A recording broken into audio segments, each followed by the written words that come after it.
Magandang araw mga kaibigan. Pag-usapan natin yung napapabalita na impeachment case laban kay VP Sara. Na noon ang ingay-ingay nila eh. Ngayon parang biglang tumahimik.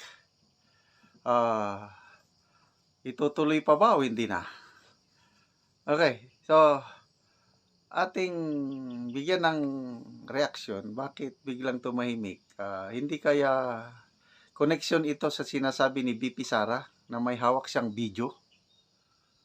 Baka natakot na tuluyan ng ilabas ni VP Sara yung video na hawak niya kung iporsige nila ang impeachment case na yan. Okay, i-review lang natin yung mga pahayag ni VP Sara tungkol sa hawak niyang alas, yung video. Ano kaya itong video na ito? Okay. So, pakinggan natin itong, again, na i-vlog ito ni Pinoy Views and Opinions. Kaya may mga komentary siya tungkol dito. Again, sa'yo doon sa good government na hearing. Ano daw? Sorry. So, meron kayong, yung hinihintay nyo na kwento, may na-expect kayo doon na kwento sa good government na hearing about sa'yo, ma'am. Hindi about sa akin, about sa kanya. Oh, si Sara ang may pasasabugin, mga kababayan. Kaya natigil di ba? Na-stop na yung hearing sa good government. Dahil subukan nyo, pasasabugin ko ito. I mean, yes, about sa akin. Pero, related sa kanya. Related video doon pa sa yun handler. Oh, may video pa yun oh. May video pa yun eh. Patingin! Any follow-up? Tapos sabi nila, ako daw yung hindi mapagkatiwalaan. Hindi nga lumalabas yung video. Wala nga nakakaalam ng video eh. Ako lang. Video, ma'am. Ma'am, anong video, ma'am? Basta. May video si Ma'am, anong Sara. video po yun, ma'am? Ay, pag sinabi ko yung gender, alam niyo na kagad kung sino eh. Oh, babae ba, lalaki? Anong video, ma'am? Anong mukha? Mukhang palaka o mukhang buhaya? O mukhang kuting? Alam niya naman, di ba? Gusto niyo lang talaga manggaling sa akin. Hindi po. JC, alam mo. Alam namin kung sino, nasa tatlo lang yan. Pero ano yung video? No, we don't know. Antayin natin. Mahaba kasi yung Sige. kwento sa kanya. Tapos pag kinento ko yung parte lang ng question na yan, sayang naman yung ibang chismis. Hindi chismis yun kasi O hindi daw chismis galing sa kanya Ako yung first hand eh. information. kayo may alam. May alam ako, hindi ko sasabihin. Hindi, Pero iba pa. ano ako, Philippine. Iba pa. Oh, is this the Polvoron video? Hindi, iba pa. Iba pa. Hindi, iba pa. Oh, mas malala pa pala sa Polvoron video, mga kababayan. Iba pa. Hindi. Hindi din. Oo. Wala na bang question? Ano na Next ito? question. Fishing na ito. Fishing. Fishing! Sige, mag-antay kami ha. Next question na. Maraming salamat. Oh, maraming salamat. Antayin nyo na lang. Oh, lalabas din ang video yan, mga kababayan. Ano Okay, so una kong bigyan ng reaksyon yung bago yung video at saka impeachment. Napansin ko lang the way VP Sara handles the media. To me napakaganda. Nagkakaroon siya ng very cordial, friendly, natural relasyon lang sa media. Nagtatawanan lang eh. Hindi siya yung iba sinasabing mataray. Nako, pagdating sa media, ibang-iba ang pag-handle ni VP Sara sa mga media. Nagiging parang darling siya ng media na open ang media na magtanong, nakikipagbiruan. So, doon mo makikita yung ugali o pagkatao ni VP Sara na ano siya talaga, she's a real person. Kasi naging spokesman din ako nung nasa serbisyo pa ako. Nako, pag hindi ka marunong mag-handle sa media, delikado yung organisasyon mo. And nakikita ko, itong si VP Sara is parang natural lang na nakikipagkwentuhan sa mga media, which is a very good point para sa kanya, very good asset. Okay? Punta na tayo sa ano. Yung hawak niyang video is hindi pa yun yung pulburon video. Yung pulburon video nung inilabas nung kailan ba yun? July? May mga susunod pa daw eh. So kung kailan isusunod na ilabas, I don't know.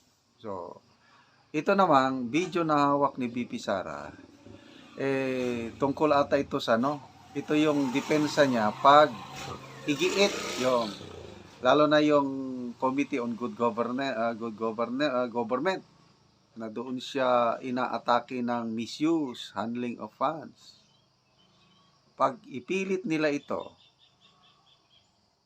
doon niya ilalabas yung video. Tingnan nyo, natigil na yung committee hearing ng Good Government. Ang nagpapatuloy na lang ngayon yung Quadcom. So, tumigil yung hearing ng Good Government, Committee on Good Government. At saka, tumahimik na rin yung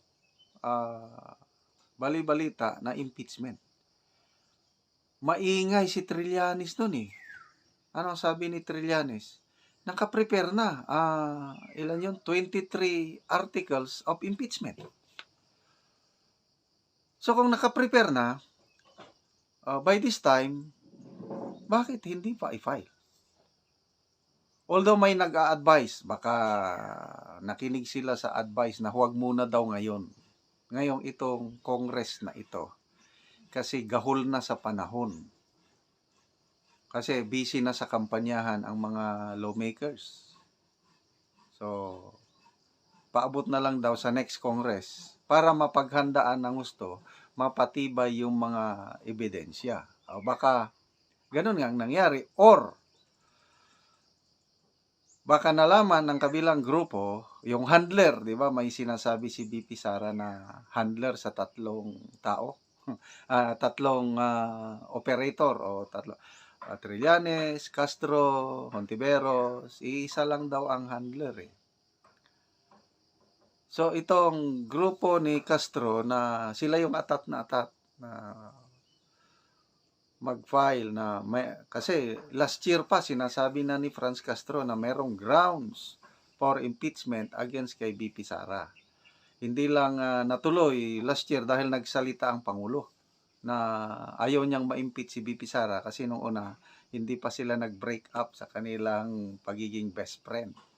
Ngayon, wala na. Break up na. Baka ito, tuluyan na siyang filean ng impeachment complaint. Lang, bakit ngayon biglang tumahimik? Again, baka natakot sila na tuluyan ng ilabas ni BP Sara yung kanyang hawak na video. Okay? So again, bantayan natin ito dahil delikado sa next Congress. Kung lumalabas ngayon sa mga surveys, initial lang ngayon, parang 9 or 10 administration candidates ang pumapasok. 2 o 3 lang sa outside admin candidates. So kung marami silang manalong senador next Congress, ayun, mas malaki yung chances na mag-prosper yung tagumpay yung impeachment laban kay BP Sara kasi impeachment is a numbers game. Ngayon, kahit ituloy nila sa present setup ng Senado, mahirapan sila dahil marami pang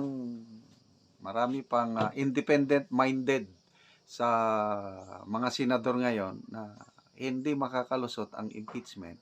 Kahit ngayong yung charter change, wala, hindi na nila itutuloy ngayon dahil 100% hindi makakalusot ang charter change sa present setup ng Senado ngayon.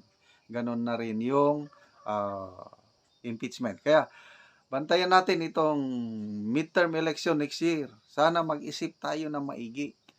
Na wag na lang tayo basta boboto yung mga name recall o yung mga dahil sa sikat. Nakakalungkot. 2 senador na palaging pasok sa Magic 12. I have nothing against them in person. Senator Lapid, ex-Senator Manny Pacquiao. Ano naman ang maitutulong nila sa pagiging senador sa paggawa ng batas na makakatulong sa atin? Kaya lang, wala eh. It appears mananalo pa rin eh. So kailangan natin ng mga matitinong bagong senador. So alam nyo na sino yung mga bagong muka. To me sa akin lang ito. I don't know sa inyo. Ang sigurado ko na is Attorney Vic Rodriguez, Congressman Dante Marcoleta, si ex-COA Commissioner Heidi Mendoza, at marami pang iba. Hindi ko pa sasabihin yung hindi ko pa na-finalize yung aking listahan. May kaibigan akong bishop o pastor sa Caraga Region. Itinext niya sa akin, ito ang aking mga senatorial candidate. Sabi niya, 6 yung pinili niya. Sabi ko, pastor, parehas tayo.